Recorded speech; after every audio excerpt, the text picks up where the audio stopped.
Hi, today I'm for the XIAOMI 13 Pro and I'll show you how to install iPhone keyboard on this device.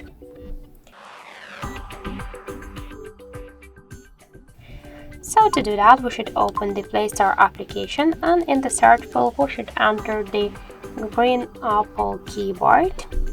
So now we should get this application, that's why tap the install button and wait a couple of seconds. Then click to open the app, click enable in settings and near green Apple keyboard, tap to the switcher twice and go back. Tap to switch input methods and switch your keyboard to the green Apple keyboard, then tap to OK. So now let's just check the new keyboard and we can see that it's so close to the iPhone 1 and all of the emojis. So that's it, thank you for watching, and if you find this video helpful, don't forget to leave a like, comment and to subscribe our channel.